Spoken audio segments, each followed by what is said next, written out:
예, 안녕하세요. 안녕하십니까. 제가 좀 일이 있어갖고요. 죄송합니다. 어디 할 차례죠? 교재로 가시면 되면 274페이지 할 차례 같아요. 맞죠? 그죠? 들어가도록 하죠. 274로 들어가도록 하겠습니다. 거기 가시면 주택정책 할 차례 맞죠? 그죠? 들어가도록 할게요. 자, 주택정책 파트는 이제 우리가 나온다면은 먼저 넘겨보세요. 넘기시면은 페이지 278페이지로 가시면은 278에 가시면은 임대료 규제 정책이라는 게 있죠. 그죠? 여기다 이제 별표를 한 3개 정도 쳐놓으세요. 여기가 이제 거의 시험 문제 출제 빈도가 굉장히 높습니다. 그죠? 여기를 이제 우리가 중점적으로 이제 배울 거고요. 그 다음에 이제 앞쪽으로 가시면은 이제 274에는 자, 우리가 이제 거기 보시면은 주택 문제라는 단어가 있죠. 여기 이제 보겠는데요. 주택 문제가 이제 공급 문제와 수요 문제가 있는데 주택 문제에서 나올 만한 거는 거기 보시면은 밑에 양적 문제가 있고 오른쪽 질적 문제라는 게 있죠. 그죠? 요거. 그래서 이 두 가지만 이제 우리가 공급에 대해서만 이제 배우시면 되는데 양적 문제하고 질적 문제예요. 질적 문제는 자, 양적이라는 자체는 우리가 수요가 많고요. 공급이 부족해요. 그 물량이 부족해서 나타나는 게 무슨 문제다? 양적이죠. 그죠? 그러니까 우리가 수도권이 지금 우리 특히 우리 서울에서 이제 가격이 올라갔다는 것은 공급이 부족했다고 생각해서 어떻습니까? 자체적으로 3기 신도시를 지금 발표했죠. 그죠? 그럼 우리가 이거는 뭐야? 그러면 양적이라는 것은 어때요? 내 집이 살 집이 없는 문제죠. 근데 질적 문제라는 것은 사는 집은 있는데요. 만약 집이 금이 갔어요. 그럼 이거는 살 집이 없어서 그래요? 집이 후져서 그래요? 후져서 그렇죠. 그럼 주거 수준이 낮아서 그래요. 주거 수준이 낮아서. 그러면 요거는 그냥해요. 저소득 때문에 그래요. 저소득 때문에 그렇죠. 그럼 여러분 생각하실 때 어떤 문제가 해결한 다음에 어떤 문제가 있는 거예요? 양적 문제가 해결한 다음에 무슨 문제가 있다? 질적 있다. 그래서 양적으로 가시게 되면 양적은 의에 보시면은 특정 지역의 주택이 절대적으로 부족하다고 돼 있죠. 주택이 필요한 가구 수와 현실적으로 존재하고 있는 주택의 수가 비교해서 주택의 절대량이 부족해서 양적 주택 문제가 생기는 거죠. 그죠? 그럼 니은에 보시면은 양적 주택 수요의 증가율이라는 게 있죠. 그러니까 인구가 많아지면 어떻게 됩니까? 더 양적으로 또 수요가 증가하겠죠. 그죠? 핵가족과 가구 분리되고 공공사업에 대해서 주택의 철거 및 전용인데 자, ABCD 보시면 필요공가율의 증가라는 게 있나요? 요거 한번 별표 쳐보세요. 필요공가율. 그래서 필요공가율이라는 자체가 이제 굉장히 중요한데 자, 필요공가율이라는 자체는 자, 우리가 여러분들 주택보급률이라고 들어보셨죠? 이게 주택보급률이 이제 우리가 시험 문제 나오는데 자, 주택보급률은 만약에 이 지역에 주택에 이제 가구가 100가구가 있다면 여기다가 주택을 100채를 주어지게 되면 주택보급률이 100%예요. 그죠? 근데 중요한 것은 만약에 생각하실 때 이 지역에 갑돌이, 을돌이, 병돌이가 있으면 만약에 이 주택이 딱 세 주택이 있으면요. 세 주택에 세 채를 주어지면 주택보급률이 100%죠. 근데 자, 얘네들은 항상 평생 동안 살아야 돼요. 빈집이 있어야 돼요. 있어야 되죠. 그럼 우리가 요거는 그냥 공가예요. 꼭 필요한 공가예요. 필요한 공가죠. 그럼 한 채가 더 모자른 거죠. 그럼 한 채가 더 있어야 이쪽으로 이사하고 이쪽으로 이쪽 이사간다는 얘기예요. 그래서 무슨 공가율이라는 게 있냐면 밑에 가시면 더 알아보기에 필요 공가율이라는 게 있나요? 그래서 이거 별표 한번 쳐보시면은 주택의 원활한 유통을 위해서 필요한 합리적인 공가율이라고 돼 있죠. 그래서 이제 주거 이동을 하기 위해서 우리가 실거주 위에 필요한 주택의 수가 가구 총수에 차지하는 비율을 말해요. 그죠? 그럼 우리가 이렇게 봅니다. 만약에 필기를 한번 해보시면 필요 주택수가 앞으로 필요한 게 만약에 가구 총수가 가구의 총수가 100이다 라고 한다면 필요공가율이 5%예요. 그러면 여기다가 그냥입니까? 5채가 필요합니까? 필요하죠. 그럼 필요 공가수가 5채가 필요하다는 것은 자, 앞으로 필요한 건 100채예요. 105채예요. 그러면 이 주택보급률은 100%야 됩니까? 100%를 초과해야 됩니까? 초과해야지만 양적 문제가 해결한 거죠. 무슨 말씀인지 아시죠? 그래서 우리가 양적 문제를 해결하려면 주택보급률이 100% 된다. 100%를 초과해야 된다. 초과되죠. 자, 그렇다고 해서 다 끝납니까? 질적 문제로 계속됩니까? 계속되고 지역 간의 편차가 생기죠. 이렇게. 그래서 그것만 좀 체크하시고 그 다음에 오른쪽에 보시면은 질적 주택 문제라는 게 있나요? 그럼 좌측에 보시면 아까 필요 공간의 증가라는 건 뭐예요? 필요 공간가 5%더 증가한다는 거는 질적입니까? 이건 양적입니까? 양적이고, 질적은 집이 없어서 그래요? 집이 후서서 그래요? 그럼 의에 가시면 주택가격 주거비에 대한 구입 능력이 낮아서 주거 환경이 열악해서 그렇죠. 그래서 이거는 불량주택 같은 게 발생하니까 대표적인 원인은 그냥요, 이 소득이 낮아서 그래요. 낮아서 그렇죠. 그럼 질적 수요를 증가시키는 요인은 소득이 증가하거나 생활수위 향상, 문화생활의 욕구가 또 있으면 신건축자재 개발하면 질적 수요가 늘어나겠죠. 그렇게만 보시면 돼요. 무슨 말씀인지 아시죠? 그래서 다시 합니다. 자, 여기서 나오는 거는 찍어드린다면, 자, 그냥입니까? 필요한가 일입니까? 필요한가라는 것은 한 채가 더 필요하다는 거죠. 그럼 이거는 양적으로 더 부족하다는 거죠. 그래서 우리가 시험 문제가 양적 문제를 해결하려면 주택보급률이 100%야 된다, 100%를 초과된다. 초과된다는 거죠. 아시겠죠? 그죠? 그것만 잡으세요. 그것만 잡으시고, 그 다음에 다 쓸데없고, 다 넘겨보세요. 쓸데없고, 시험 문제 아까 278페이지에 가시면, 임대료 규제 정책에 별표가 3개 쳐 있죠. 여기가 가장 유력해요. 그죠? 그래서 임대료 규제가 이제 유력한데, 여기서 천천히 한번 들어볼게요. 우리가 여러분들이 보통 분양가 하한제라 그래요? 분양가 상한제라 그래요? 상한제라고 하죠. 그래서 우리가 그 최고가격제로서 이제 따지는데, 갑니다. 자, 들어갈게요. 자, 우리가 이제 보통 분양가 하한제라고 한다, 분양가 상한제라고 한다. 상한제죠. 그래서 우리가 임대료도 이제 임대료 상한제라고 그래요. 규제를 합니다. 자, 그럼 시장에서는 누가 만나야지만 거래가 되죠. 수요하고 공급. 그래서 우리가 공급하고 수요가 만나서 균형을 이뤄요. 자, 여기가 그래서 이제 여기가 균형. 그래서 균형 임대료라고 하고요. 균형 임대료라고 하고 또 시장 임대료라고 해요. 여기가 양이죠. 자, 그럼 만약에 지금 100만 원을 받고 있다면, 자, 보통 우리가 주택 정책은 저소득층을 위한 거죠. 그럼 임대인 위한 거예요? 임차인을 위한 거예요. 임차인. 그럼 우리가 요게 가격제가 최고 가격제라 그래요. 최저다, 최고다. 최고 가격제. 최저임금제는 들어보셨죠? 그건 어떻게 됩니까? 딱 정해놓고 그냥입니까? 밑으로 내리지 못하게 하는 겁니까? 최고 가격제는 내리지 못하게 하는 거예요? 올리지 못하게 하는 거예요? 올리지 못하게 하는 거죠. 그래서 우리가 가격을, 규제임대료를 높였을 때와 그 다음에 규제임대료를 낮췄을 때 문제가 발생이 돼요. 자, 그럼 규제임대료를 만약에 120만 원으로 높여서, 자, 이거를 위로 올리지 못하게 한다면, 자, 이건 아무런 효과가 없다는 얘기예요. 자, 들어보세요. 다 지금 그 지역이 100만 원 받는데 어떤 임대인이 120만 원 받으면 글로 갈까요? 안 갈까요? 안 가죠. 그럼 다시 이 사람은 가만히 있습니까? 다시 100만 원으로 옵니까? 그러면 예전 상태로 다시 오죠. 그럼 효과가 있다? 아무런 효과가 없다? 없다는 거예요. 무슨 얘기 아시겠습니까? 자, 천천히 갈게요. 지금 얼마 받고 있죠? 근데 한 사람이 120만 원을 받아요. 그럼 임차인들 글로 간다 안 간다? 안 가니까 이 사람은 120만 원 받으려고 그래요? 다시 100만 원 받으려고 그래요? 그럼 다시 오니까 아무런 효과가 없다는 얘기죠. 이해하셨죠? 자, 그러면 이걸 올린다는 의미는 아무가 없는 거죠. 그럼 우리가 초과 공급도 발생하지 않을 테고 아무런 변화가 없다는 얘기예요. 이해 갔나요? 그럼 효과가 있으려면 가격 올려야 돼요? 가격을 내려야 돼요? 그럼 80만 원을 내리게 되면은 효과가 있겠죠. 그래서 이제 그만큼 이제 초과 수요가 발생이 돼서 효과가 나타날 수가 있는데요. 자, 우리가 자, 지금 가격을 내리면 공급자들이 공급을 하려고 할까요? 공급을 줄이려고 할까요? 줄이려고 하죠. 근데 공급에 대한 건 그냥입니까? 시간이 걸립니까? 그러니까 늘리기도 어렵고 줄이기도 어렵다는 얘기예요. 그런가요? 우리가 탄력성을, 단기는 탄력적이었어요? 비탄력적이었어요?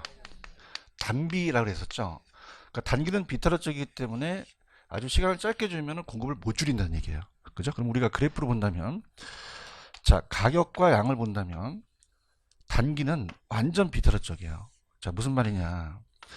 자, 우리가 만약에 균형을 이룬 상태에서, 자, 여기서 100만 원에서 80만 원을 규제하게 되면 초과 수요가 발생이 되겠죠. 그래서 15개만큼 수요자가 있고 열에 대한 공급이 있으면 어떻습니까? 여기서 나타나면 일단은 가격을 떨어뜨리니까 단기는 탄력적이다, 비탄력적이다. 그럼 반응을 해요? 반응을 못 해요? 못 줄이거든요. 그런가요? 그럼 우리가 어떻습니까? 기존 임차인은 혜택을 본다는 얘기예요. 그럼 기존 임차인은 그냥입니까? 이 균형에서 했다가 80만 원 줄어들었죠. 그럼 20만 원만큼 임대인한테 받은 거죠. 그죠? 그럼 우리가 임대인의 손실이 났지만 임차인의 그 소득 재분배가 나타나는 거예요. 아시겠습니까? 그럼 단기에는 그냥입니까? 효과가 있습니까? 있죠. 그래서 우리가 5이라는 초과 수요라는 것은 수요는 산 수요예요? 사려고 하는 수요예요? 그럼 실제 산 사람이 아니죠. 그래서 기존 임차인들은 혜택을 본다는 얘기예요. 이해하셨습니까? 물론 초과 수요가 발생이 되니까 주거 이동이 좀 저하되겠죠.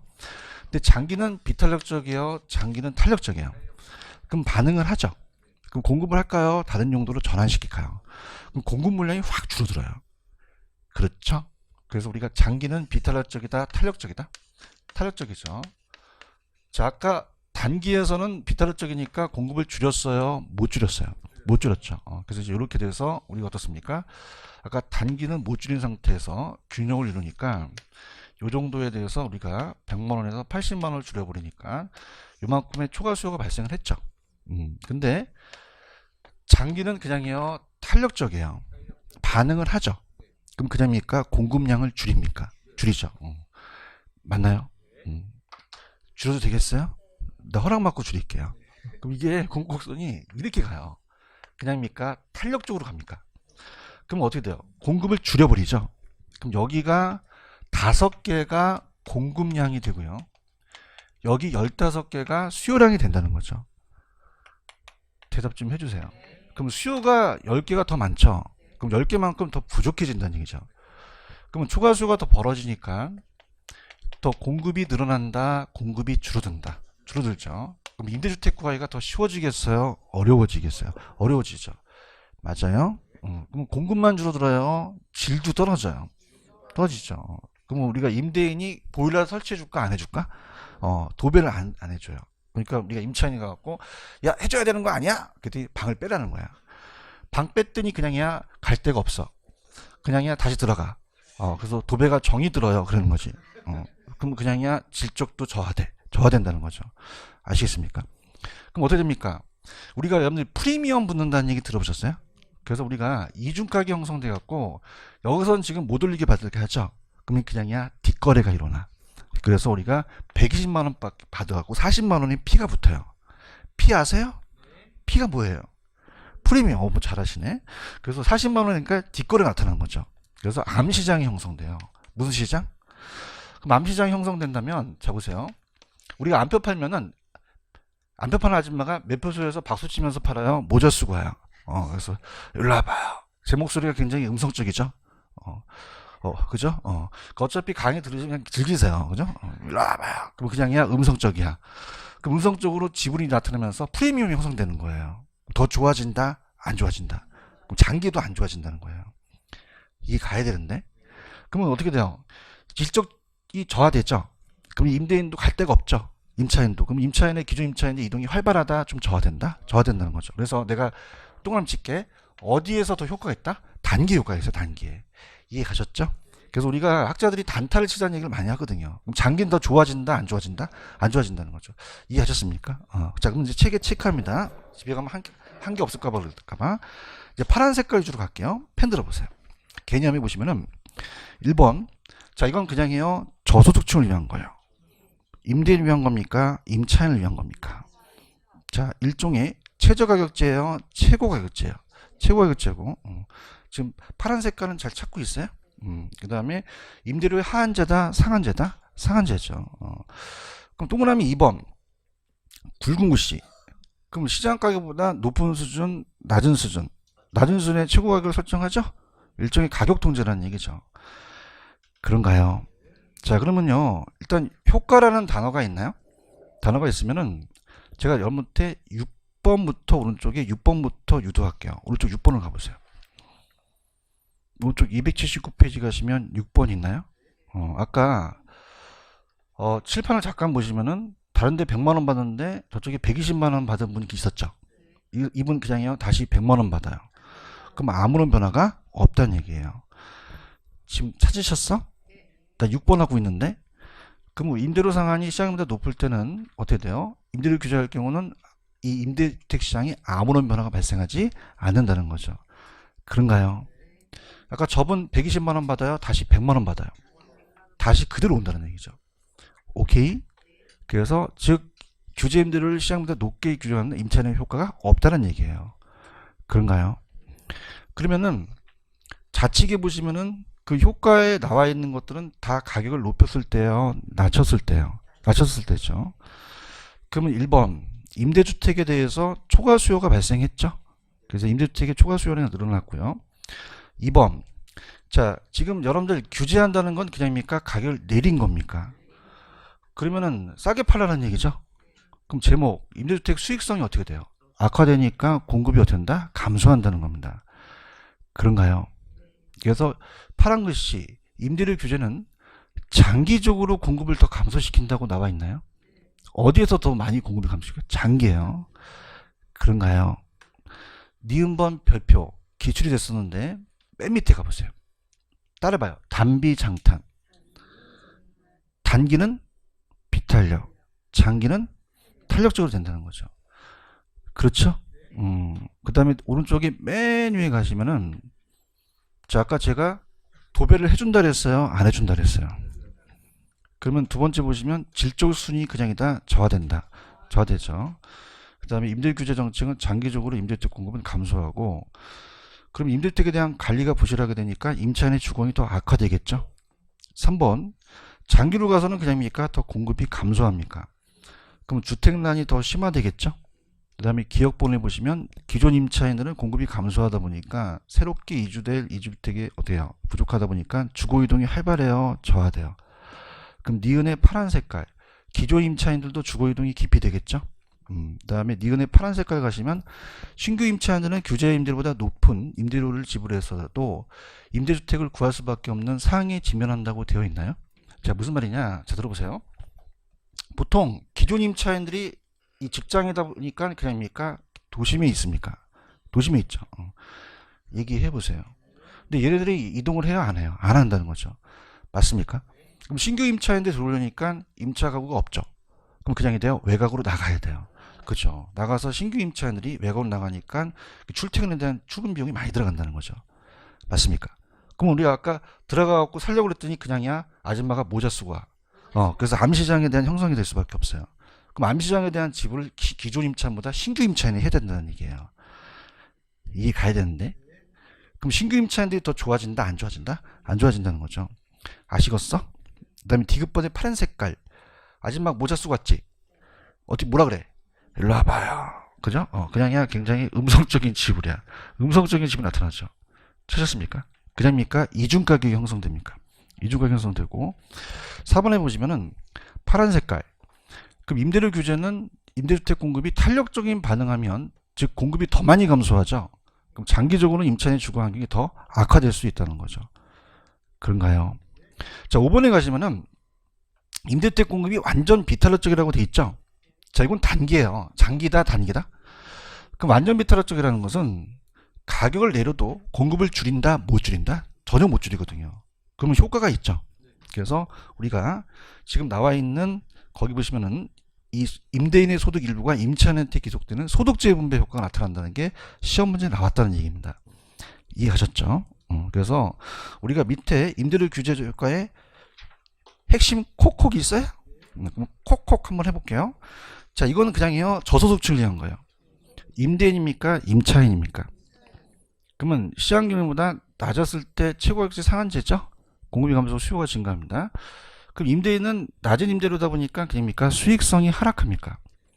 그럼 임대주택을 다른 걸로 용도 전환하겠죠. 공급이 감소하고요. 근데 어떻게 됩니까? 아까 단기는 비탈, 장기는 탄력적이라고 얘기했나요? 그럼 단기보다 장기로 갈수록 공급도 많이 감소한다는 얘기예요. 그럼 이 주택 관리가 부실되면은 그냥입니까? 질적 수준도 저하됩니까? 저하되고 넘겨보세요. 자, 임차인 입장은 어떻죠? 자, 임차인 입장은 공급이 감소하니까 관리 부실로 인해서 주거 환경이 악화되죠.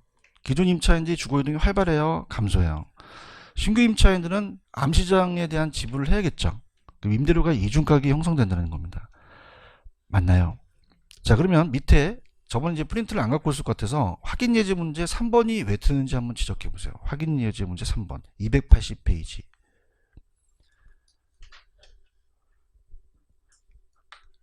아니 지금 페이지도 안 넘기시는데 280페이지 가시면은 그 예제 문제 확인 예제 문제 있어요? 거기 동그라미 3번 있어요? 거기 틀렸는데 왜 틀렸는지 한번 지적해 보세요. 따봐 단비, 장탄. 그러면 자 그럼 어떻게 단기는 뭐다? 비탄력, 장기는 탄력. 이게 나왔다는 얘기죠. 알겠어요? 거기 이제 바꿔서 나왔다는 거죠. 무슨 말씀인지 아시죠? 그래서 계속 여러분이 이제 반복 학습하는 게 좋아요. 자 들어갑니다. 자 이건 하한제예요, 상한제예요. 최저가격제, 최고가격제, 최고가격제. 가격을 높였을 때는 변화가 있다, 아무런 변화가 없다. 없죠. 초강업이 나타나죠. 아무것도 나타나지 않는 거죠. 그럼 가격을 높였을 때보다 낮았을 때 효과가 있죠. 근데 단기는 공급을 줄여요, 못 줄여요. 그럼 완전 비탈적일 때는 완전히 못 줄이죠. 그러면 임대인에 대한 그 20만 원이 기존 임차한테 가서 소득세 분배가 나타난다는 거예요. 얘기 좀 해주세요. 그럼 여기도 초과 수요니까 임대주택 구하기는 어렵긴 하죠. 근데 장기는 그냥입니까? 공급을 감소시킵니까? 그럼 물량이 더 부족하다는 얘기죠. 그런가요? 그러면 공급도 줄어들고 그냥이요, 질도 떨어져요. 떨어지고 암시장이 형성되죠. 그럼 기존 임차인의 이동이 저하될 거고 신규 임차인의 주택 구하기가 더 어려워진다는 거죠. 그럼 장기엔 좋아진다, 안 좋아진다? 안 좋아진다는 거예요. 아시겠나요? 이렇게 가지고 그 다음에 밑에 더 알아보기라는 게 있어요? 뭐 더 알아볼 필요는 없는데 자 가볼게요. 그래서 우리가 민간 임대주택에 관한 특별법이라는 게 있죠. 거기 보시면은 자 정의 보시면 민간 임대와 민간 건설 임대라는 게 있나? 찾으셨습니까? 그럼 말 그대로 민간 건설은 그냥입니까? 건설해서 임대합니까? 그럼 어떻게 됩니까? 밑에 가시면 임대사업자 임대를 목적으로 건설해서 임대한다고 돼 있어요? 찾으셨습니까? 요새 여러분들 임대사업자를 많이 내라고 말을 하죠. 들어보셨잖아요, 임대사업자. 그래서 저도 임대사업자를 냈는데 저는 매수해 갖고 이걸 임대해 줬거든요. 그죠? 그럼 거의 건설 임대가 많아요, 그냥 민간 임대가 많아요? 민간 임대가 많다는 거죠. 얘기 좀 해주세요. 그럼 저는 임대 목적으로 제공하기 위해서 주택을 임대사업자를 냈죠. 그 주택을 말하며 민간 건설 임대와 이제 민간 임대가 있는데 민간 임대주택에서는 이제 건설 임대보다 우리가 이 임대주택에서는 오른쪽 가시면 민간 매입 임대라는 게 있나요? 그럼 저는 임대하기 위해서 건설했어요, 매매를 했어요? 소유권을 취득해서 임대를 했죠. 그래서 보통 건설 임대가 많겠어요, 민간 매입이 많겠어요? 민간 매입 많죠. 체크하셨죠? 그 다음에 4번, 5번, 6번에 보시면은 자 공공지원, 장기 일반, 단기 민간이라는 게 있죠. 이건 연도만 좀 체크해 보세요. 자 공공지원은 몇 년이라고 돼 있죠? 8년. 장기 일반은 몇 년? 8년. 단기 민간은 4년이라는 게 있죠. 체크하셨어요? 그래서 우리가 요게 이제 어떻습니까? 지금 이 바뀌어가지고 지금 동그라미 5번에 가시면 장기 일반 민간 임대라는 게 있나? 이게 예전에 준공공 임대주택이었어요. 그죠? 그래서 이름이 바뀌었는데 뭐 그건 크게 의미가 없고 지금 얘가 주택이 8년이라고 돼 있죠. 그 옛날에는 10년이었거든요. 근데 지금 몇 년으로 바뀌었다? 8년으로 바뀌었어요. 이해하셨죠? 저는 그래서 단기 민간 임대를 했거든요. 그럼 그건 장기다, 좀 4년이다. 4년이에요. 그럼 혜택이 좀 적어요. 아시겠죠? 그래서 그냥 8년, 8년, 4년 있어요? 이렇게만 가져가세요. 이해 가셨어요? 그냥 더 알아보기니까 뭐 더 알아보세요. 그냥 조금만 알아보시면 되고. 그다음에 임대료 보조라는 게 있나? 갈게요. 그럼 여러분들 생각해 보세요. 이 정책이 점점 발전되는데 지금 규제를 하니까 장기적으로 더 좋아졌어요, 안 좋아졌어? 그러면 이제 보조를 해줘야겠죠. 그래서 아유 안 되겠다, 보조를 해주자, 큰일 났다. 그 임대료 보조로 갈게요. 그럼 임대료 보조는 보조라는 자체는 저번 시간에 직접이었어요, 간접적 개입이었어요? 간접적이죠. 답에서 보조개 기억나세요? 보조는 직접적 개입이다, 간접적 개입이다. 간접적 개입 수단이 되는 거죠. 이해하셨죠? 그럼 이거는 그냥요, 보조해 주는 거예요. 그래서 좀 돈을 높여볼게요. 1000만원. 야, 1000만원 넣어줄 테니까 네가 임차해. 예, 감사합니다 정부님. 그러는 거예요. 그럼 어떻게 됩니까? 내 월급이 올라간 건 아니죠. 그래서 1000만원만큼 내 쓸 수 있는 실질소득이 증가했다 그래요. 그럼 실질소득이 증가하니까 그냥입니까? 집을 더 넓힙니까? 넓힐 수 있죠. 그냥 편안하게 들으세요. 그죠? 긴장하지 마시고. 자, 그럼 어떻습니까? 자체적으로 집을 더 좋은 주택을 넓힐 수 있죠. 그럼 주택 소비를 감소시켜요, 주택 소비를 늘려요? 늘리죠. 그래서 주택 소비가 늘어나요. 그런가요? 그러면 주택만 넓혀요. 남으면 고기도 사 먹어요. 근데 고기라고 안 나오고 비주택이라고 나와요. 그럼 비주택 소비도 그냥이다 늘어난다? 늘어난다는 거죠. 그럼 좋아서 효용도 커지겠죠. 그럼 짝대기가 다 내려갔어요? 다 올라갔어요? 올라가게 되는 거죠. 이해 갔나요? 그래서 우리가 보조라는 것은 수요 측 보조와 공급 측 보조라는 게 있어요. 수요 측은 이제 임차인한테 보조해 주죠. 근데 얘가 내가 핵심 포인트를 찍는다면 아까 단기 장기라는 게 있었죠. 여기 단기 장기가 좀 틀려요. 그죠? 그럼 여기는 단기는 공급이 돼요? 공급이 안 돼요? 그럼 줄이기도 어렵고 늘리기도 어렵죠. 대답해봐요. 그럼 단기는 공급이 된다? 안 된다? 안 돼요. 그죠? 그러니까 우리가 임차 수요만 늘어나게 되는 거죠. 그러면 수요만 냈다 늘어나면 공급이 안 되니까 그냥입니까? 가격이 올라가 버립니까? 올라가 버려요. 그럼 임대료도 어떻게 될까요?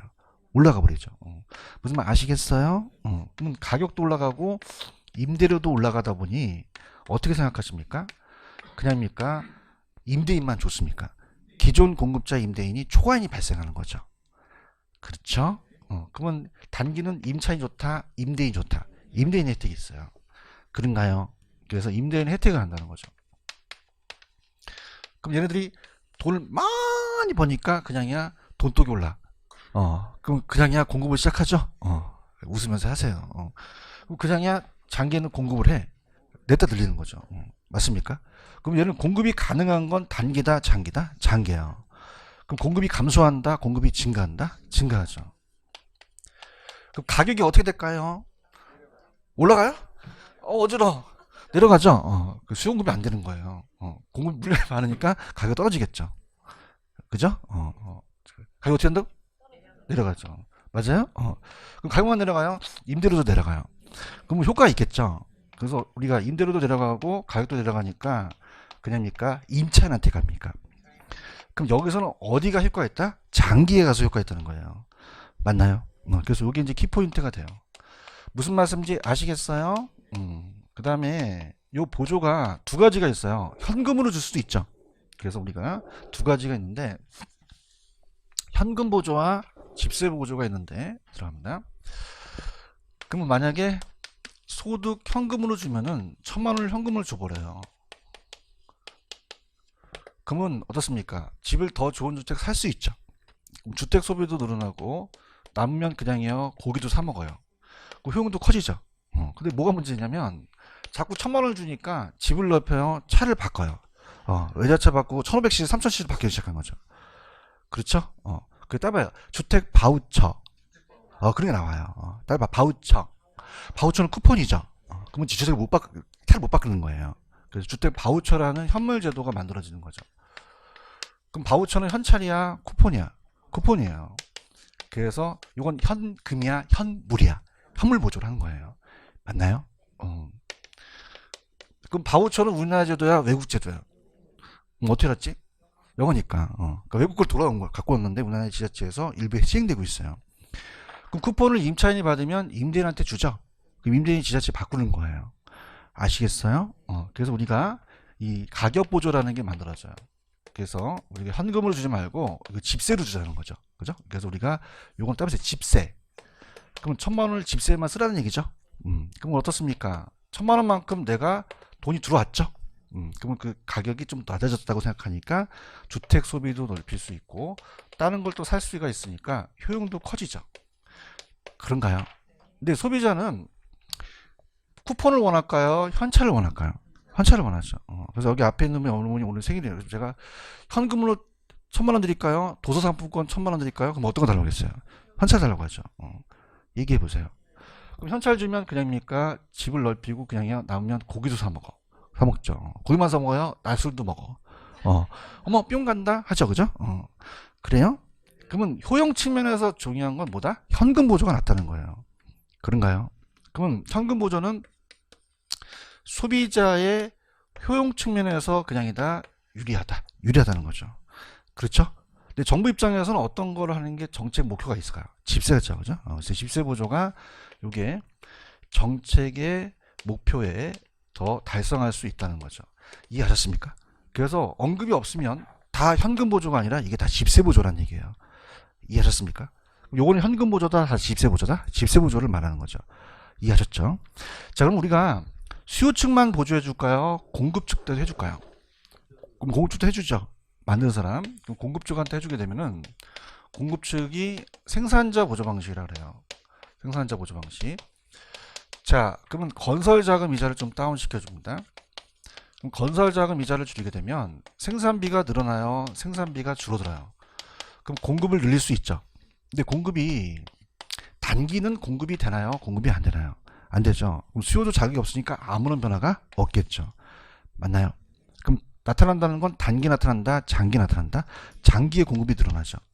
그럼 공급이 늘어나니까 그냥입니까? 가격이 하락합니까? 그럼 임대료도 떨어지죠. 그럼 누구한테 혜택 가죠? 임차인한테 혜택 갈 수 있다는 거죠. 아시겠습니까? 이렇게. 그러니까 결국 우리가 이 생산자 보조도 누구를 위한 거죠? 임차인을 위한 보조라고 결론적으로 볼 수 있어요. 이해 가셨어요? 그 다음 마지막 이제 요것만 하면 끝나는데 주거지 선택에 대한 자유예요. 자, 공급자한테 선택하면 지 마음대로 위치를 선정하죠. 그럼 어떻게 됩니까? 수요 측한테 보조해주면 그냥입니까? 자기가 주머니에 돈이 생깁니까? 그러면 선택할 수가 있죠.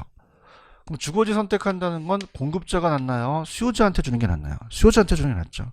아시겠습니까? 할게요. 펜 들어보세요. 자, 지금 여러분들 281페이지 지금 보고 계셔요? 이걸 갈게. 천천히 갈게.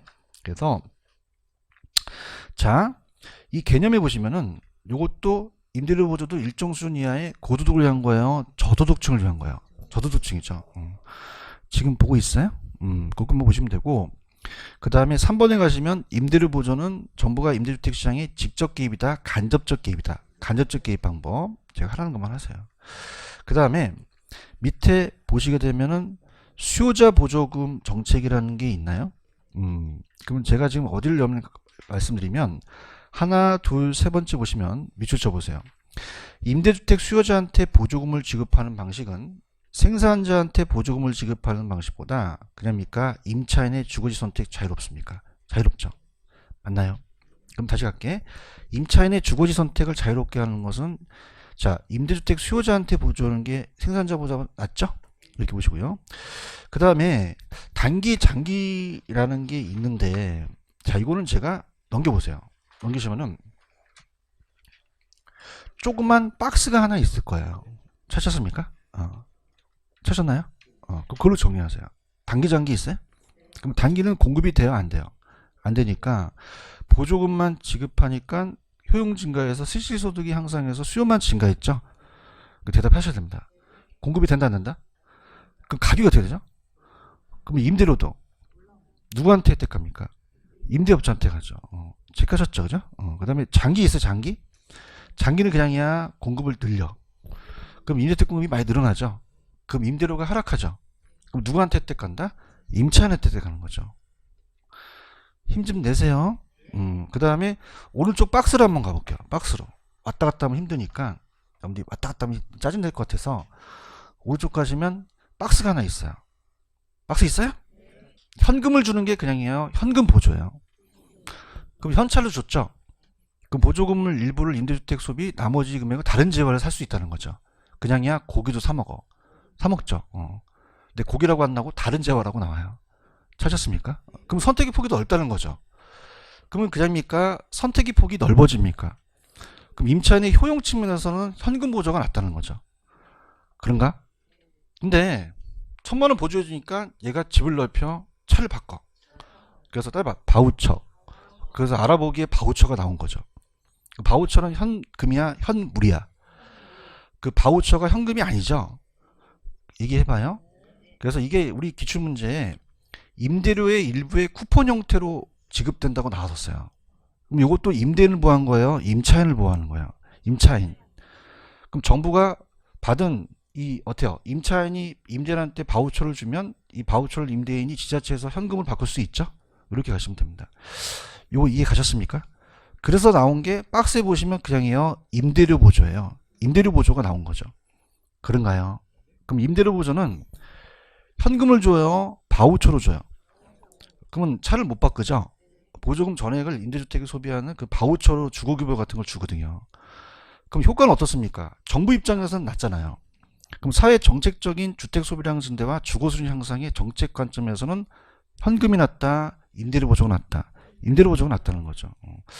이해 가셨죠? 네, 그 정도만 정리하시면 돼요. 되셨나요? 자, 밑에 가시면 생산자 보조라는 게 있나요? 그럼 박스를 보세요. 박스를 보시면은 생산자한테 장기 조리로 해주게 되면 그럽니까? 생산비가 절감됩니까? 공급이 어떻게 되죠? 그러면 임대료는 어떻게 됩니까? 떨어진다는 거죠. 체크하셨죠?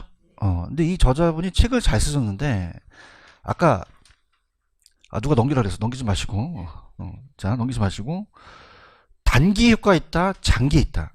장기 늘어나죠. 그래서 어디다 놓으셨냐면 거기 보시면 위에 파란 색깔이 있어요. 임대업자의 생산비 절감 효과는 어디서 나타난다? 장기적으로만 더 늘어날 수 있다는 거죠. 그런가요? 왜 그럴까요? 단기는 공급이 됩니까? 안 됩니까? 수요도 자극이 없죠. 그러면 경영에 아무런 변화가 없어요. 이해하셨죠? 이제 넘기세요. 넘기셨어? 그럼 동그라미 1번에 또 파란 색깔이 나오셔? 그럼 생산자 보조금을 지급하는 방식은 임대주택 수요자한테 보조금을 지급합니다. 임차인의 주거 선택 자유가 어떻게 됩니까? 제한된다는 단점이 있죠. 그런가요? 그래서 밑에 보시면 3번 주택 도시기금이라는 단어가 있어요.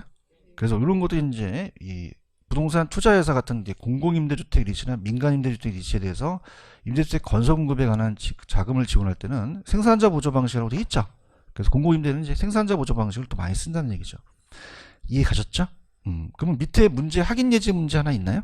이걸 한번 풀어보세요. 선생님. 풀어서 답을 한번 찾아보세요. 시간을 드릴게요. 임대보조에 틀린 것은 저소득층한테 정부가 임대료 일부를 보조해주는 건 정확하게 맞죠? 1,000만원권 보조해주면 그냥입니까? 저소득층의 실질소득이 증가합니까? 증가하죠. 자 보세요. 다른 조건이 다른 조건이 같을 때 임대주택 수요가 증가하겠죠? 그런가요? 그 다음에 공급이 감소합니까? 공급도 증가합니까? 증가하죠. 나중에 가서 증가한다는 얘기예요. 이해하셨죠? 그러면 공급이 감소한다, 증가한다, 증가하고 저소득층의 주택 문제를 해결하기 위해서 정부의 시장 개입의 정책 중에 하나가 되겠죠. 그래서 4번이 정답이 됩니다. 이해 가셨죠? 그 다음에 이제 오른쪽 보시면 공공임대주택이라는 게 있나요? 찾으셨습니까? 자, 공공이 나오면 간접이었어요? 직접적 개입이었어요? 직접적 개입이죠. 그런가요? 그래서 우리가 직접적 개입 수단입니다. 개입 방법. 자, 그러면은 자 옛날에 이명박 정권 때 보금자리 주택이라고 들어오셨죠? 그린벨트를 풀어줬어요. 보금자리 주택. 그 예전에 이제 보금자리 주택 건설은 이건 그냥입니까? 공공입니까? 근데 박근혜 정부 오면서 행복주택이라고 들어보셨나요? 그래서 행복주택으로 바뀌어서 요거 이제 공공주택으로 많이 사용해요. 그래서 오른쪽에 쫙 보시면 두 번째 줄에 보시면 행복주택이라는 게 있죠. 이전 정부는 보금자리 주택인데 행복주택은 철도부지, 유휴, 국공유지 같은 경우를 좀 비싸게 해야 돼요. 좀 싸게 우리가 저소득층한테 공급하는 게 행복주택이라고 돼 있어요. 그러면 이게 간접이다, 직접적 개입 방법이다. 직접적 개입 방법이라고 적혀져 있나요? 찾았죠? 그래서 얘는 그냥 이 행복주택 나오면 이건 그냥이야 공공임대야. 간접적이야, 직접적이야. 그것만 답으로 이제 설정이 되고, 그 다음에 얘는 넘겨보시면은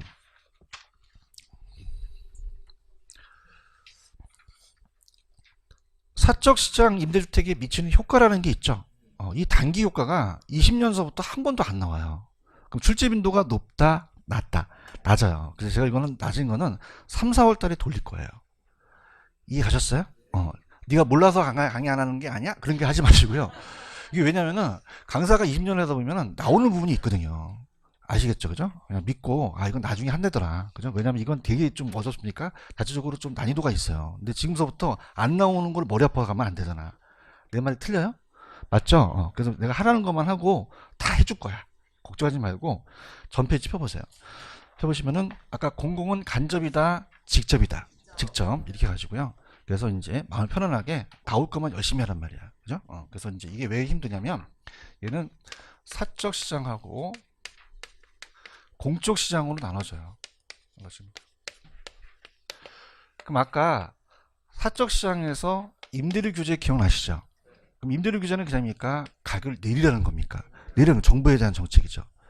맞아요? 그럼 얘네들이 어떻게 됩니까? 그 정부의 정책을 반대하면 안 되겠죠? 그래서 규제를 하다 보니까 자 장기에는 더 좋아진다 안 좋아진다 안 좋아진다는 거죠. 얘기해봐요. 더 좋아진다 안 좋아진다 안 좋아지니까 큰일 났다. 그지? 그래서 보조로 가요. 보조는 그냥이야 1,000만 원만큼 보조해줘. 근데 집을 넓혀 차를 바꿔 큰일 나는 거야. 그래서 바우처가 나오게 된 거지. 별로 안 궁금한가 봐. 궁금해요? 그 마지막 나온 게 공공이에요. 그러면 그냥입니까? 직접 져주는 겁니까? 더 줘서 비싸게 싸게 그래서 보금자리 주택과 행복주택을 만들어내는 거죠. 얘기해봐요. 그 3기 신도시도 만들어서 공공임대를 만들려고 하죠. 그 정책이 바로 이제 마지막으로 정책 쓰는 거예요. 오케이? 그러면 지금 시장에 있는 100만 원보다 비싸게 싸게 한다는 게 정부의 정책이죠. 그런가요? 그러면서 우리가 아까 민간 임대주택에 대한 특별법에 의해서 그냥입니까? 임대주택을 많이 늘리려고 합니까? 늘리려고 해요. 맞나요? 그럼 임대주택을 많이 늘리려고 하는 거는 자 그냥입니까? 임대료 규제입니까? 상한제죠. 그래서 정부 정책에서 재계약을 할 때 못 올리게끔 상한제를 적용하거든요. 맞나요? 그럼 공공주택을 적게 해야 하는 거야? 많이 만들라는 거야? 만들죠. 대답해봐요. 근데 지금 저는 임대사업자를 낸 거는 제가 건설해서 임대했어요? 매매해서 임대했어요? 매매해서 임대한 게 많죠. 맞나요? 그럼 제가 신규로 했나요? 기존의 주택이 있나요? 그걸 돌린 거죠. 그렇죠? 그럼 주택이 적어지겠어요? 많아지겠어요? 임대주택이 많아지겠죠. 그런가요? 그럼 선택의 폭이 좁습니까? 선택의 폭이 넓어집니까? 넓어져요. 탄력성을 배우셨나요? 그럼 탄력적이라는 자체는 대체제 배우셨나요? 대체제가 적을수록 많을수록이죠. 제 얘기가 아니라 제 친구 여자친구가 몇 명 있어요. 그런 건 잘 기억해요. 자, 그러면 대체제가 적어요? 많아요. 많으면 선택의 폭이 넓어진다는 게 요새 트렌드예요. 그런가요? 그러면 어떻게 돼요? 수요자를 탄력적이게 만든다는 게 정부의 정책이에요. 그럼 탄력적은 그냥입니까? 유리해집니까? 유리해지죠. 그럼 그냥입니까? 대체제가 많습니까? 선택의 폭이 넓으니까 이동할 수도 있다는 거죠. 맞나요? 그럼 자, 요 다음에 이제 제가 조세의 전가라는 게 있거든요. 그럼 정부가 건물주 임대인한테 조세를 부과하면 옛말에 그런 말 있지. 있는 놈이 더하다고. 그냥이야 임대를 올려버리거든요. 그런가요? 근데 대체제가 많으면요. 임대를 잘 올릴 수 있을까 없을까? 없어버려요. 왜냐면 다 이동하니까. 그렇죠? 그럼 얘 전가되는 부분이 많아질까요? 좀 적어질까? 적어지죠. 이게 키포인트가 되는 거예요. 그럼 정부는 공공주택을 적게 만들어야 돼? 많이 만들어야 돼? 다시 어떻게? 그럼 선택의 폭이 그죠? 그러면 유리하다는 거예요. 알겠습니까? 요새 강사가 춤도 추고 좀 그래야 돼. 그렇죠? 지루하잖아, 그지? 지금 얼굴이 막 굳었어, 그지? 그럼 대체제가 어떻게 된다? 많아야 된다는 거죠. 아시겠습니까? 수요자를 비탄력, 탄력, 분리 유리가 요새 키포인트가 돼요. 아시겠죠? 펜 드세요. 자, 개념 갑니다. 지금 어디 하는지는 알아요? 285페이지 하고 있어요. 그럼 자, 정부가 공공은 간접이다, 직접이다. 직접. 그러면 사적 시장의 임대 시장보다 비싸게, 싸게. 저속하게 안 나와. 낮은 임대료라고 나오죠. 그래서 공공주택을 많이 만들어주는 거죠. 그럼 얘도 사회 전체적 양이 늘어나겠죠. 그럼 공공임대주택의 정부에 대한 간접 개입이다, 직접적 개입이다. 직접적 개입 수단이 되죠. 찾았죠? 그래서 국가나 지자체, 지방공사, LH공사라고 들어보셨죠? 한국토지주택공사 등의 공공기관이 정부나 지자체의 재정과 주택도시기금의 지원을 받아라는 게 나와 있나요? 그럼 지원을 안 받습니까? 지원을 받아야 됩니까? 받아야 된다는 게 작년에 나왔었거든요. 그럼 건설하거나 기존주택을 매입해서 임대하는 임대주택이라고 돼 있죠? 그래서 그렇게 정리하시면 돼요. 이해 가셨죠? 됐습니다. 이렇게 하셔서 정리를 하시면 돼요. 되셨나요? 그 다음에 넘겨보세요. 넘기시면은 페이지 288페이지로 가죠. 288로 가시면 거기에 중간에 보시면 장기 전세주택이라는 게 있습니다. 찾았습니까? 이것도 별표를 하나 쳐놓으세요. 시프트라는 얘기 들어보셨어요? 그래서 국가, 지자체, 한국토지주택공사 또는 지방공기업에 따라서 주택사업을 목적으로 설립된 지방공사가 임대하는 목적으로 건설 또는 매입하는데 얘가 20년 범위라는 게 나왔죠. 자, 30년이에요? 20년이에요? 이게 30년으로 나왔었거든요. 그럼 30년이 맞다? 20년이 맞다? 20년에 전세계약에서 공급하는 임대주택이죠. 그런가요? 그럼 보통 단계요? 이게 장계요. 20년 동안 혜택을 보는 거죠. 그럼 다시 갈게. 30년이 맞아? 20년이 맞아? 여러분들 보통 전세 계약이 몇 년인지 아세요? 그래서 20년이에요. 그죠? 놀라지도 않아요. 그죠? 그럼 30년 찍어, 20년 찍어. 20년 찍어야 되고. 그렇죠? 그다음에 분양가 규제 정책은 별표 쳐보세요. 아, 이게 이제 요새 이슈화 됐죠. 분양가 하한제, 상한제. 상한제죠. 그 자유란은 좀 안 나오기 때문에 자유란 제가 3, 4월 달에 돌릴 거고, 분양가 규제라는 단어가 있나요? 자, 가볼게요. 자, 이게 왜 이슈화 되는지 한번 말씀을 드려볼게요. 자, 분양가 규제. 분양가 하한제다, 상한제다. 상한제. 이제 왜 이걸 왜 낼 수밖에 없냐 말씀드리죠. 분양가 상한제예요.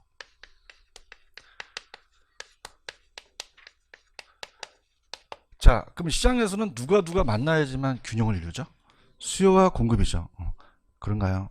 그래서 시장 가격이 형성이 돼요. 이렇게 해서 형성이 되는데, 자, 지금 그럼 어떻습니까? 여러분들도 그 지역에 보시면은 평당 얼마 가는 게 거의 평균이죠.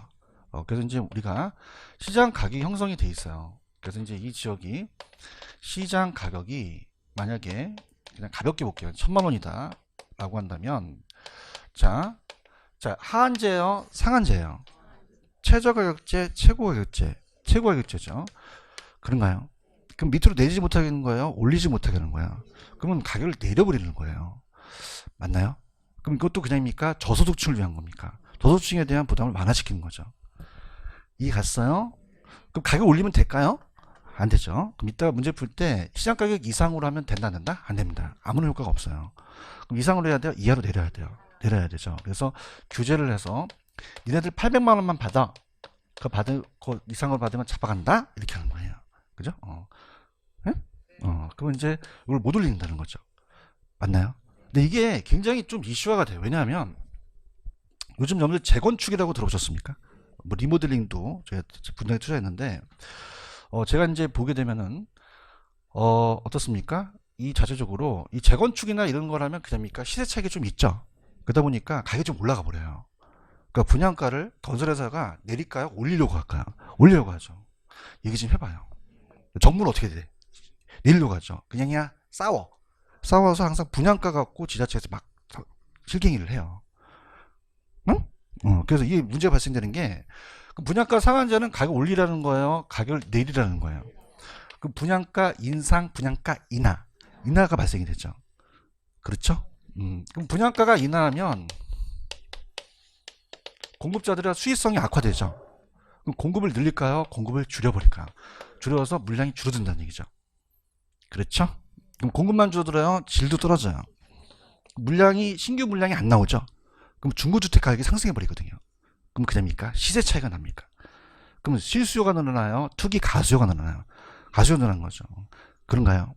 그럼 투기 가수요가 증가한다는 거죠. 그렇죠? 그러면 아까 아줌마 모자 쓰고 온 거 알아요? 그냥요, 피가 붙어요. 그 킨텍스 알아요? 여기도 피 안 붙었어요, 붙었어. 궁금하지도 않아요? 붙었잖아요. 분양권 전매에서 피가 붙어버리죠. 프리미엄이 붙어버려요. 맞나요? 근데 그 프리미엄 자체가 어떻게 어떻습니까? 규제하기가 좀 힘들죠. 그죠? 그래서 뭐 우리가 양도세를 내라고 막 그러는데, 그런가요? 그러면 주택 사기가 더 쉬워질까요? 더 어려워질까요? 어려워지죠. 물량은 적고 피가 붙어버리니까. 대답해야 되는데, 지금은 저소득층들이 주거주택에 대한 선택이 더 어렵죠? 그럼 더 좋아진다, 안 좋아진다? 안 좋아져요.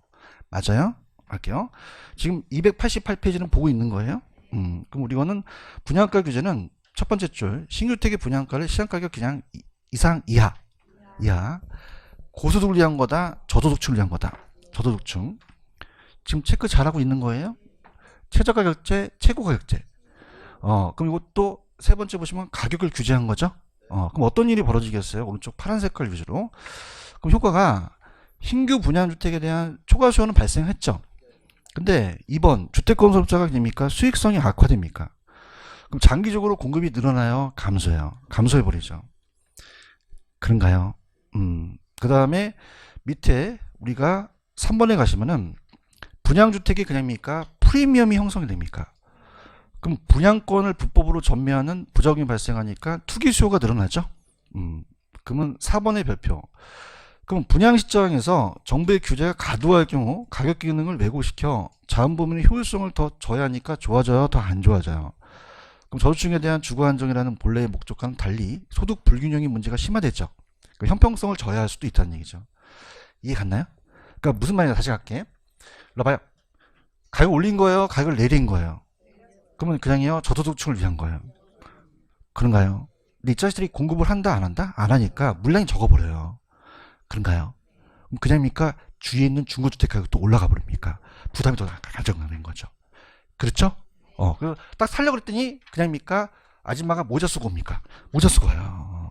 그래서 와가지고 따보세요. 일로 와봐요. 그냥요, 음성적인 지불이 나타나요. 나타나서 피가 지금 1억 붓고 5천 묻는다는 거야. 얘기 좀 해봐. 그렇지? 그러면 지금 800만 원이야? 더 올라갔어. 더 올라가는 형상이 발생돼요. 아시겠어? 그래서 더 안 좋아진다는 얘기야. 그걸 끝내버리면 돼. 이해하셨죠? 그럼 대답만 하지 말고 다음 페이지 문제 한번 풀어봐야지. 넘기시면 확인 예제 문제 있어요? 넘기세요. 이걸 풀어야 좀 쉬어요. 확인 예제 문제. 열심히 풀어보세요. 290회를 넘겨요. 넘기시면 문제 하나 있어요? 문제 풀어보세요. 잘 대표적인 문제입니다. 그죠? 자, 분양가 상한제 관점에서 오른 것은, 자, 지금 분양가 상한제는 그냥요, 싸게 팔라는 거예요. 그럼 장기적으로 민간의 신규 주택 공급이 위축되죠. 그러면 주택 가격이 어떻게 될까요? 올라가 버려요. 얘기 좀 해봐요. 그럼 상한 가격이 시장가보다 낮아졌죠. 그럼 초과공급이에요, 초과 수요예요. 초과 수요지 어떻게 초과공급이 발생하겠어요? 이게 다음 넘어가요. 그죠? 이거 이해 가시겠습니까? 그 다음에 주택건설업자의 수익성이 낮아지니까 공급을 하려고 그래요, 공급을 감소시키려고 그래요. 맞죠? 이건 저소득층을 위한 거죠. 그럼 시장가격 이상 이하로 가격을 설정해서 무주택의 주거가격 부담을 완화시킨 거죠. 맞나요? 그럼 정답은 1번이 정답이 되겠죠? 체크하셨죠?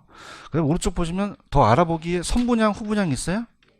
웬만하면 안 알아보려고 했는데 기출이 나왔어요. 이게 그죠? 그래서 기출이라고 적어놓으세요. 기출이. 그래서 오른쪽 그 기출 체크가 나와갖고 해드리는 거예요. 아시겠습니까? 그래서 편안하게 들어보세요. 우리가 1970년대 60, 70년대 우리나라가 이제 아파트를 짓기 시작합니다. 그죠? 그래서 이제 압구정동서부터 저기 음마 아파트까지 짓기 시작했고, 그러면 분양가 규제를 해버려요. 그러니까 분양가 규제는 그냥입니까? 가격을 내리라는 겁니까? 그러면 건설회사가 수익성이 악화되죠. 그럼 건설회사들이 그냥입니까? 입이 튀어나옵니까? 현대건설에 특히 누가 튀어나왔을까? 정중히 튀어나왔죠. 그래서 우리는 어떡하라고 튀어나옵니다. 똑같아, 안 똑같아? 똑같을 때까지 얘기한다? 똑같아요? 그 입을 그래서 선분양이라는 게 나와요. 무슨 분양이 나온다? 그럼 선분양은 짓고 팔까, 팔고 짓까? 자, 거기다 적어. 팔고 짓고. 팔고 짓고. 얘는요, 짓고 판다는 거죠. 맞나요? 그러면 팔려면 그냥 이래요. 모델하우스가 필요해요. 그래서 우리나라가 선분양이 먼저 들어왔어요. 무슨 분양이? 선분양. 그래요? 그럼 우리가 건설회사가 3억짜리 팔려면 계약금, 중도금 내고 잔금 내죠? 그냥입니까? 분할 납부를 합니까? 분할 납부를 해요. 그렇죠? 그럼 우리가 이자 부담을 소비자가 안고 가겠죠? 소비자. 그 다음에 부도 위험을 소비자가 안고 가요. 부도 위험을. 그래서 소비자가 안고 갑니다. 근데 얘는 그냥요, 짓고 팔아요. 지려면 건설회사가 돈을 땡겨야겠죠? 이자를 공급자가 내버려요. 그래서 이제 이자 부담과 부도 위험을, 자, 이걸 소비자 안고 간다, 공급자 안고 간다. 공급자죠. 근데 공급자가 형식적으로 냈지만 나중에 그냥입니까? 분양가에 전가시킬 수도 있습니까? 그 실질적으로는 소비자한테 전가시킬 수도 있다는 거죠. 맞나요? 자, 그럼 우리가 지금 선분양하는데 자꾸 후분양을 얘기하죠. 그 이유가 있어요. 왜냐하면 갈게요. 여러분 아까 여기 앞에 킨텍스 아세요? 그냥야 P가 붙었어. 정말? 얼마 붙었어? 어머, 1억 붙었어요? 어머, 비쌌다. 그러면은 P라는 건 어떻습니까? 계약금을 내고 계속 기간이 지나면서 그냥입니까? 프리미엄이 붙습니까?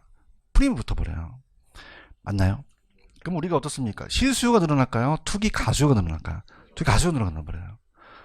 대답 좀 해주세요. 그렇죠? 투기 가수요가 늘어나죠? 투기 가수요가 늘어나는데 얘는 그냥입니까? 짓고 팝니까? 그럼 바로 팔잖아요. 시세차익이 안 올라가거든요. 올라가 있는 상태니까. 그런가? 우리가 왜 모델하우스 같은 게 아니라 건설회사 가면 구경하는 집 같은 게 있죠. 그걸 보고 바로 선택할 수 있다는 거죠. 그럼 투기 수요가 늘어난다, 줄어든다? 줄어들어요. 맞죠? 그다음 선분양은 그냥요. 견본주택이 필요해요. 필요하죠. 그럼 견본주택을 그냥 줘야 돼? 뿅 가게 줘야 돼. 그쵸? 그러면 견본주택이 필요하며 뿅 가게 지게 되면 그게 다 분양가에 전가가 된다는 얘기예요. 맞나요? 제가 이제 분양을 이렇게 받아보면은 대단지나 이런 데 가면요. 막 어떻습니까? 어마어마하게 잘 잖아요. 그죠? 뿅 가게. 어떻게? 뿅 가게. 근데 여러분들은 두 번 뿅 가요. 왜냐면 계약의 청약 시점에만 뿅 갑니까? 나중에 잔금의 입지 시점이 부실공사에도 뿅 갑니까? 누가 뿅 가죠? 그럼 그냥이다 두 번 뿅 간다. 두 번 뿅 가요. 맞아요? 똑같이 안 만들어준다는 거야. 얘기 좀 해봐. 다 받아놨으니까 얘네 화장실 들어갈 때 나올 때 틀린 거지. 내번에 맞지? 부실공사가 초래된다는 거야. 그래요? 그럼 우리가 후분양은 견본주택이 필요해요? 필요 없어요. 필요 없고 그 부담을 안 해도 되잖아요. 그렇죠? 그 다음에 부실공사가 초래될까 초래되지 않을까? 부실공사 한번 들어가겠어? 안 들어가죠. 나중에 확인한다는 거죠. 이해하셨죠? 그래서 어떻게 되냐면 아까 정주영 씨 입을 막았던 게 선분양이죠. 이건 공급자 위주로 가는 거예요. 누구 입죠? 자, 근데 소비자는 어떻게 돼요? 이 품질이 좋아져야 되죠? 소비자 위주로 가는 거죠. 이해 갔나요?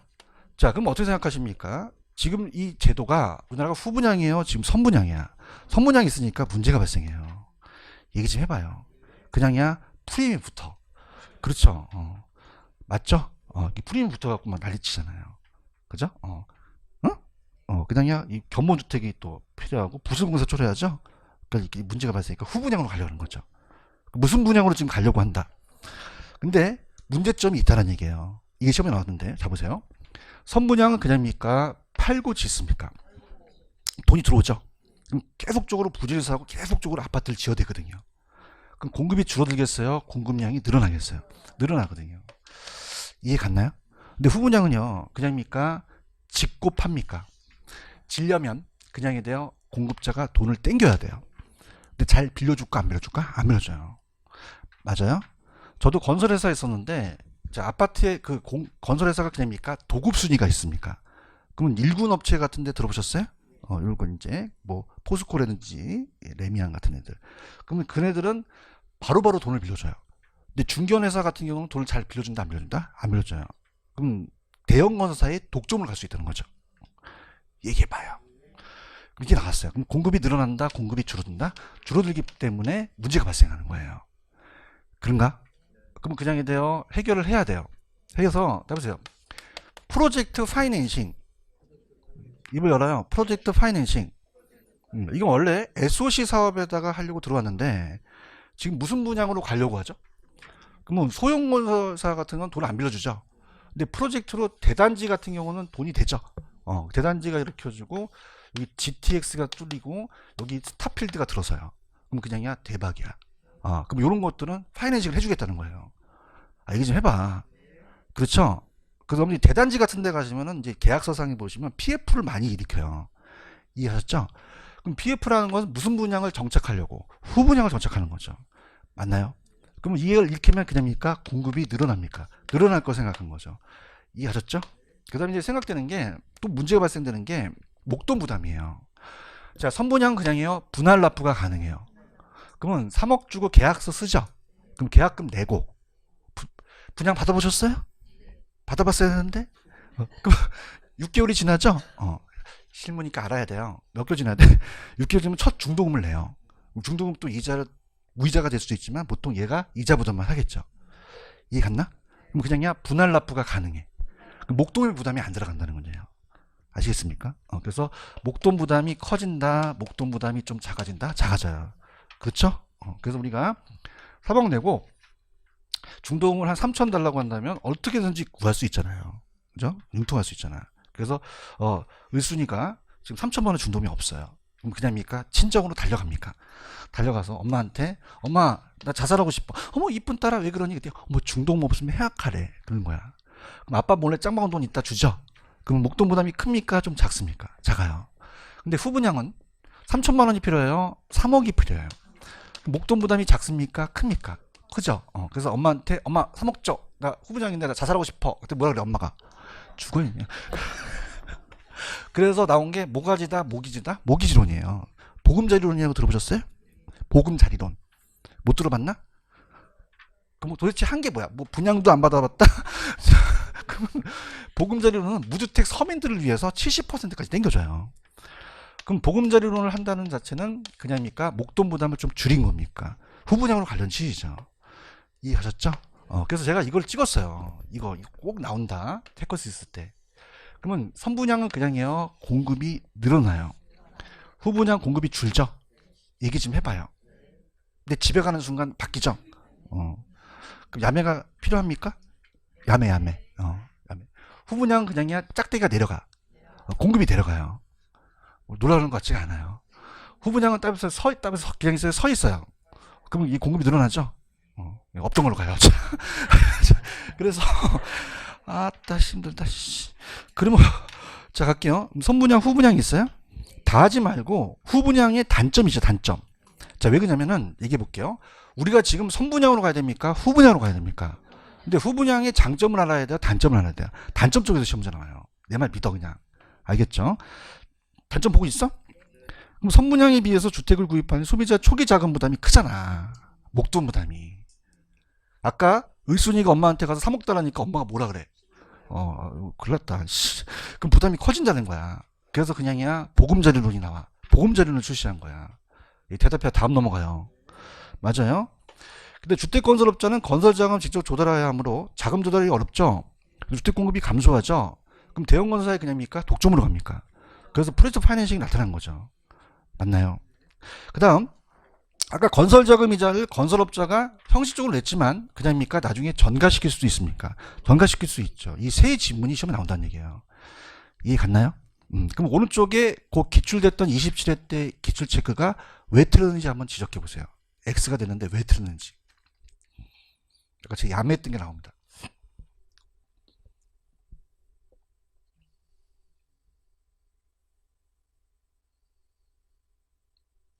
지금 상태가 안 좋아하셔서 다시 한번 가볼게요. 일로 와봐요. 일로 와봐요. 아니 나 좀 봐요. 그냥 좀 너무 늦게 걸려갖고 내가 답해 주겠어요. 후분양은 짝대 내려갔죠? 그냥입니까? 공급이 감소합니까? 선분양은요? 늘어난다는 거죠. 대답 좀 해봐요. 지금 보고 있는 거야? 그대가 찍었단 말이야 이거를.